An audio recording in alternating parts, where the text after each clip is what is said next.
Welcome to Talking Hope, breakthrough conversations about preventing, treating, and curing cancer. Brought to you by City of Hope, an NCI-designated comprehensive cancer center. Hope lives here in Orange County. Hi, I'm Darren Godden, Chief of Staff for City of Hope, Orange County, and this is Talking Hope. Today I'm talking hope with Todd and Diane Kennedy.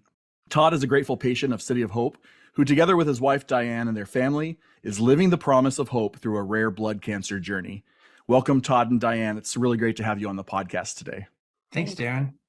So Diane, take us back before Todd's diagnosis and tell us about your family and what was important to you as a mom and as a wife. Sure. Well, Todd and I met in college and we've been married now for 33 years. We have two sons who are 27 as of last week and then about to be 22. So right before Todd's diagnosis, our oldest son was in college. Our youngest son was a junior in high school. And we were very active in our community. Our boys both played hockey all through their childhood. Our oldest had one state champion. Our youngest was up for that. He was in competing and on course for that. So we were hockey parents doing that crazy thing.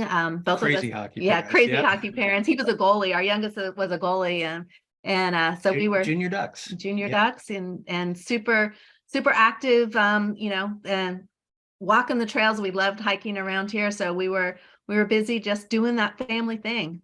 Loving the Orange County life. Awesome. Living the Orange County life. I love it.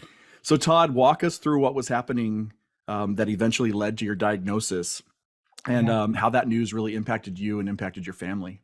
Yeah, sure. Well, like Diane said, one of our favorite things to do here in Orange County has been to walk all these beautiful trails. And so we were, on the trails all the time. And after just a ton of miles and many, many years, I started getting a little bit of back pain. I just figured, hey, I'm getting older, but Diane talked me into just, hey, go see your orthopedic surgeon. He might just give you another epidural shot. It's no big deal. So I went into him and a couple of weeks before Christmas, and then I went on the day after Christmas in 2017 to get the results of this MRI he wanted to do. And he said, it's no big deal. So Diane didn't even come with me to that follow-up appointment. And I was in the exam room and I looked down the hall and I can see him coming towards me. And I thought, oh no, I could tell even before he opened his mouth that this was not going to be what I expected, because I could see on his face this incredible concern. And he walks in the room and he didn't waste any time. He just says, Todd, I'm so sorry. I have your MRI results and you've got lesions up and down your spine. And I'm surprised, he said, but it's clear you have cancer. And I'm like, no, you got the wrong report. That's not me, because I'm healthy. I was 52 at the time. I was arguably, I think, in the best health of my adult life, and no family history, no indications whatsoever. This was just supposed to be something simple and routine. And he says, no, you got cancer, and and good luck. It's the day after Christmas. There's never a good time to hear that news, but certainly it's not a great time the day after Christmas. So. At the time, he didn't know what type of cancer either. He said he thought it was either multiple myeloma or it was stage 4 colon cancer that had spread and metastasized to the bones. It was one of the two. And then good luck. Wow. We're calling office after office, trying to figure out, what does he have? Where do we go? We really fumbled around too for almost 2 weeks, trying to even confirm the right diagnosis. And we didn't know where to go. We were literally begging to be seen, and finally got some tests done that confirmed that I have multiple myeloma. It's a relatively rare blood cancer, very complex. And we really didn't know where to go. And we asked our friends and we said, we'll go anywhere. We'll travel to the East Coast. We'll go down to Houston, wherever. And people kept saying, you need to go to City of Hope. You need to go to City of Hope. And we didn't know what City of Hope was. Actually, we had not heard of it. Cancer was not part of our family story, Right. And so we just called and took it from there. Wow. So before we jump into, I'd love to hear more about your treatment journey as well. Yeah. What does that do to you? And then how did you tell your boys? And your world was upside down, right? Talk to us about that. I think in a perfect world, we would have had time to digest it ourselves a little bit. But like we said, it was the day after Christmas. Our college son was home. We had, plans, activities. We had family visiting from out of town, and everyone knew Todd was going to this back appointment, a doctor appointment, and then going to be back. And, we had plans and things to do. And we didn't have the luxury of time to digest. We had to just be honest and open right out from the front.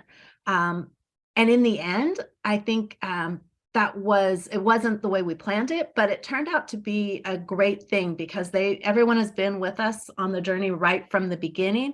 And we've taught our boys that, cancer is not something you hide from, and your health is not something you ignore. And they've learned right from the start how to be advocates for themselves, and has watched their dad, do all that he has done to make sure that he's around for a long time. And they have that now in their mind of how you handle when you get these news. What you do is you advocate, you get to the best place. They got to see right from day one what that meant. Yeah, almost a blessing that your son was home, right? I mean, right. Normally you'd probably want to create the story and everything, right. but having them there is probably.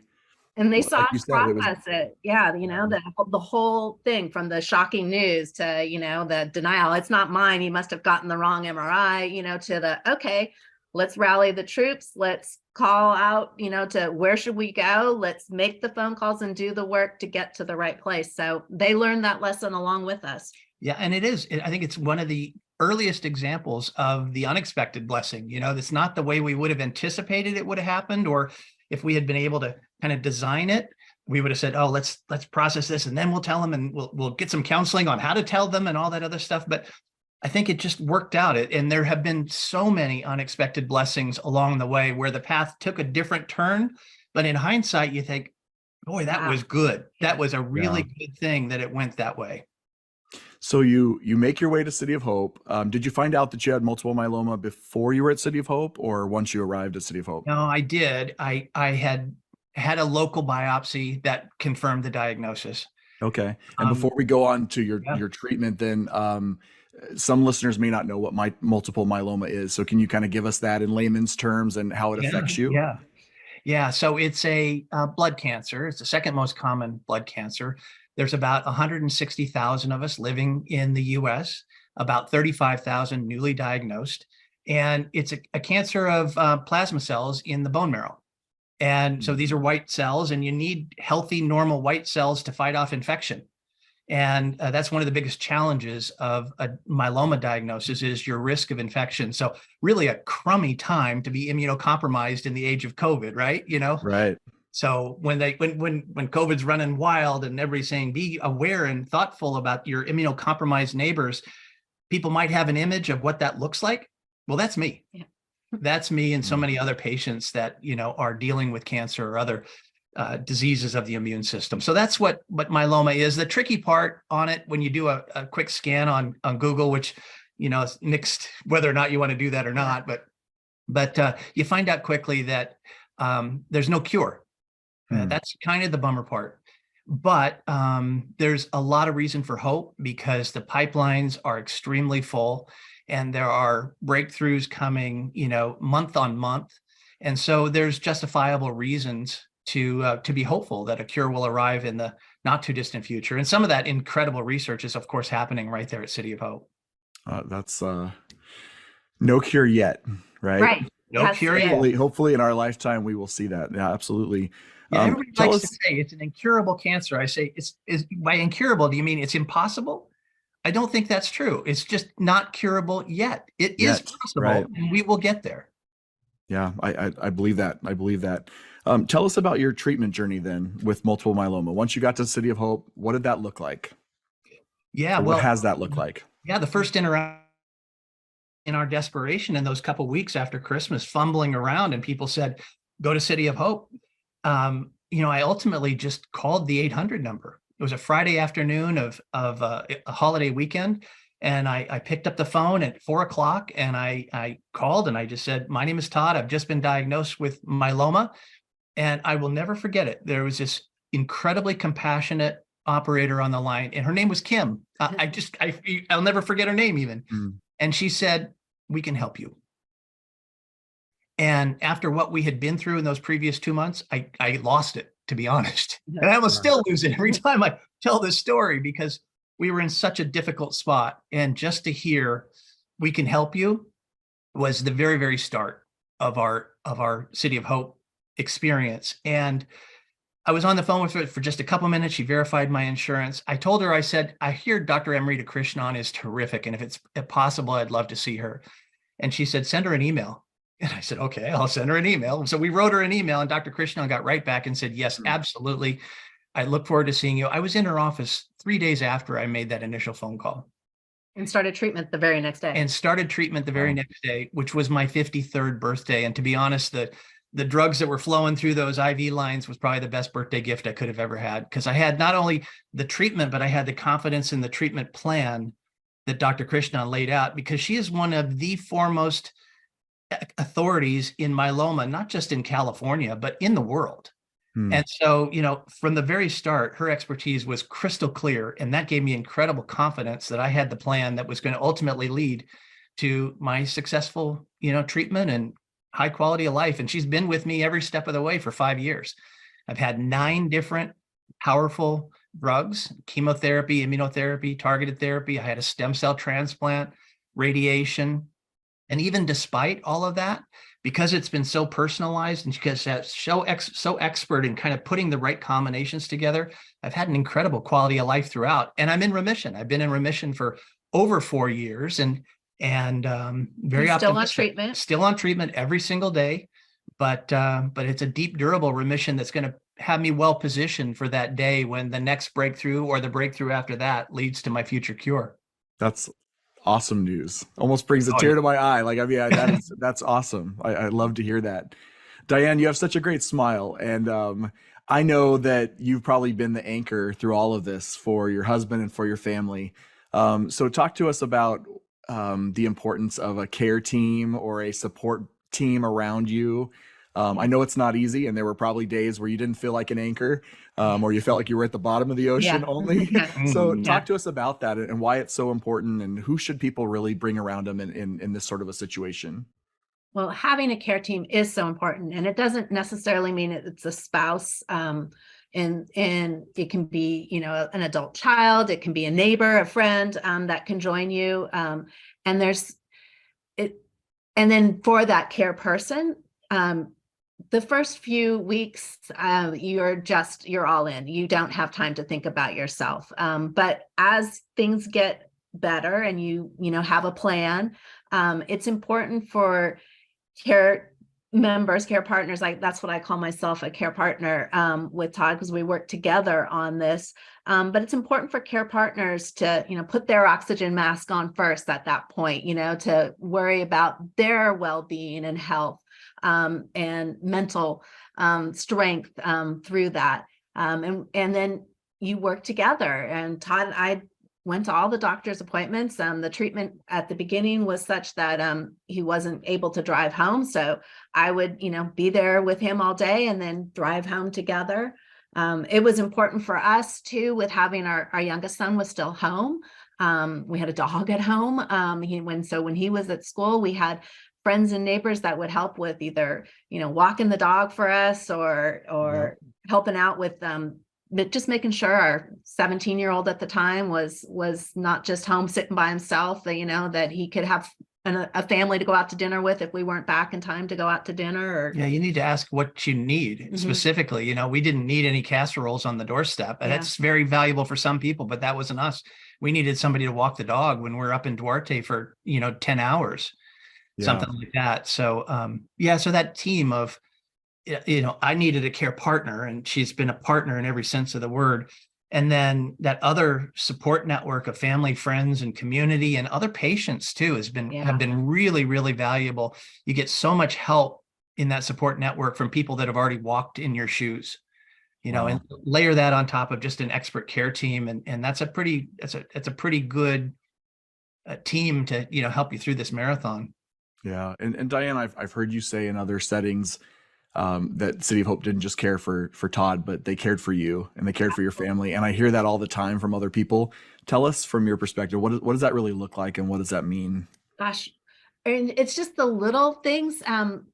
when Todd gets his treatment at City of Hope, Orange County, and we walk in, and the two women that are at the front desk there to sign in, they greet both of us. And he went to a meeting the other day and I wasn't there. And the first thing they said, "Where's your wife?" Yeah, it's like, which, I'm going solo today. But yeah, they missed her. They treat both of us like we're valuable members of the care team that is helping get Todd healthy, and doctors and everyone there is, can we get you water? How are you doing? Right. I literally started crying once when, because it was so all about, Todd and someone, how are you doing? It's like, oh, me? Like, no, No one's ever asked me that before until I got here. Until I got there. And, it's just amazing, the care. And you really do feel that you're part of the City of Hope family. You're not just a number. Or I'm not just the spouse, I'm a valuable member of the team that's on making Todd healthy. Yeah. And we're so glad you feel that way. And I like I said, I hear that from other families as well. And we teach that in like our OC orientation. And I think the broader City of Hope as well, just about, how important it is to care for the patient and whoever's there with the patient and around the patient at any given time. You talk about Kim, Todd, remembering the words that came out of her mouth. That's something that I've heard you say before in other areas as well. And I share that as we do our OC orientation, that it's so important, the words that you say. You may not know what to say, but what you do say should be positive and encouraging, because those are the things that people can hold on to. So very exciting that you've shared that and experiencing that. So when City of Hope's Irvine Cancer Center opened last year, you were both part of the opening day, the group of grateful patients who celebrated with the ride in the balloon, with the big letters that said hope on one side, rise above cancer on the other. And I remember seeing both of your smiles that day. Take me back to that day. What did that really represent to you, the opening of City of Hope here in Irvine, and why was it so important for you and for our community? Well, when I was diagnosed, like I said, just right after Christmas in 2017, and then started my trips to Duarte in 2018, when we first heard I had cancer and the people said, go to City of Hope, we said, like, City of who? Where is this city? I haven't heard of it. And then somebody said, what's in Duarte? And we're like from Southern California. I'm like, I don't know where Duarte is either, Right. But now we know where Duarte is and all the different routes you can take to get there from Orange County. And none of them are easy and none of them are quick. It takes forever. And in those first 2 years, we made over 100 trips, round trips to Duarte. And I would be driving there generally, at sunrise, and then at sunset, she would be driving home because I'd be too wiped out from my treatment. And not everybody has that ability, just the access. They don't have that. So on that opening day, it really kind of hit us both that for people like us in our community, it means that they won't have to make that drive. And so it just means that the access is there that wasn't necessarily there for everybody. And the other part that I thought was really just so powerful about that day was just the balloon. The symbolism of the balloon itself to me was kind of like this proclamation that City of Hope is now here, and we want everybody to be aware of it. Look up in the sky and you can see that now hope is here in Orange County, and that we can rise above cancer was the other thing that it said. And I think just the awareness that City of Hope is here is going to be so powerful, and people will know the name and they'll know the importance of what City of Hope really represents, the importance of an NCI designated comprehensive cancer center, and how it's so much more than the beautiful building that is there. It's about the brilliant minds and the coordinated care, the compassion, the training that says we can help, the people that genuinely care and have that cutting edge expertise. So I think now when somebody hears those horrible words, you have cancer like we did, they'll know, call City of Hope. And I think that just changes everything for generations of people here in our community. And that just makes us so happy, to be a part of and to just know that it's going to have that impact. And that's what that day was all about, was just kind of announcing it to the world and to our community that City of Hope is here. Yeah. Both of our sons were in town for that, and we got to ride up in the balloon with both of them, and they'd been with us for sorry, now I'm going to get emotional. That point, it was 4.5 years. Now it's over 5 years, with us every step of the way. So that was pretty special. It's special too, because I can take whatever you throw at me. But the thing that's so nice is having City of Hope here for our kids. Yeah. And for other people's kids and for the generations to come. And not just if you get diagnosed, but the things that you guys are doing as far as prevention and early detection. So somebody doesn't have to go through what I've been through. The best way to beat cancer is not to get it in the first place. Yeah, So, right. and having City of Hope here is going to make a difference in that way. Yeah. I believe it. I believe it. You're both tireless advocates, and you're raising awareness for multiple myeloma, but really you're raising awareness for hope. You just, it oozes out of you both. And I'm always inspired by your story and how you share about it, how you're so real about it. I think our listeners today are able to see that as well. And that idea of oozing hope is something people need. So let me ask you this question that we ask all of our podcast participants, and I want to hear from both of you. So let's start with Diane. Diane, what does hope mean to you? Oh, we talk about this quite a bit. Hope is just the promise of a future. And we're big advocates for having hope. But we don't believe in just blind, baseless hope. We believe in hope and action. I'm sorry, I know I'm stealing what you would say, but this is our joint message always. Hope is so important, but having action with your hope is, doing something that is what makes the hope real. Yeah. Right.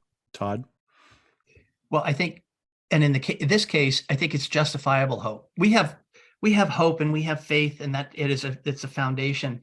But in the case of City of Hope, our hope is based on knowing that if you have my disease, that if you look, you can go to clinicaltrials.gov and you can see where is the research being done around the country for myeloma.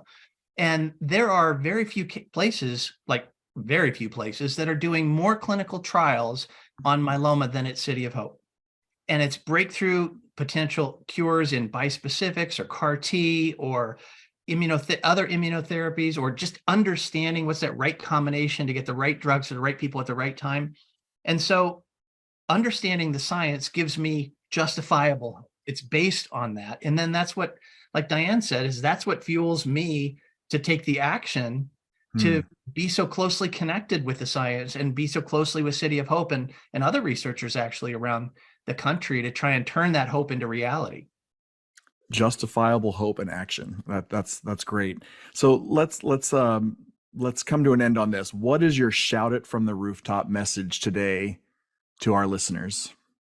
Well, I would say take that same hope and let that inspire you to do a few things. And the first thing is to get educated, and then use that education to get empowered, because really, as a patient, you need to be your own best advocate. Even though I've got great advocates in the entire team at City of Hope, ultimately it's the patient's responsibility, along with their care partner, to really be your own best advocate. And then use that education and empowerment to get connected. The number one connection, my take-home message is the number one connection is you have to get an expert on your team that has absolute deep expertise in your specific cancer. Somebody that is not only directly involved in the research, ideally, but at least is seeing patients like you on a daily basis, because it's through that understanding of the evolving science, which is happening very, very quickly, and seeing individual patients that they can kind of do that science and art thing, blending the two to come up with that exact right plan that's going to give you the best quality of life. So, let the hope inspire action, and the parts of that are the education, empowerment, and connection. And your first most important connection is a true expert in your specific cancer. Thank you, Todd. Anything to add, Diane?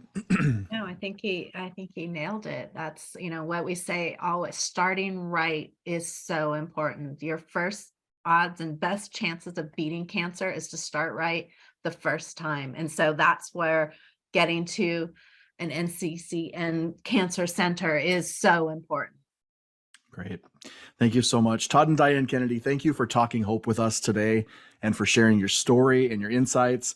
I am inspired and moved by your resilience and your commitment to help others. And you guys have just been incredible people. And we thank you for your advocacy for City of Hope as well. And it's been a pleasure to have you on our podcast today. And thank you all for joining us for the podcast. Until next time, I'm Darren Godden, and this is Talking Hope. Thank you all for listening to Talking Hope, where breakthrough conversations about preventing, treating, and curing cancer have been brought to you by City of Hope, an NCI-designated comprehensive cancer center. This is the hope you've been waiting for.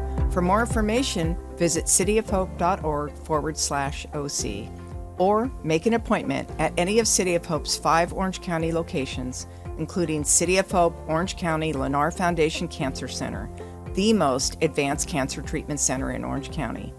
Call 888-333-4673. That's 888-333-HOPE.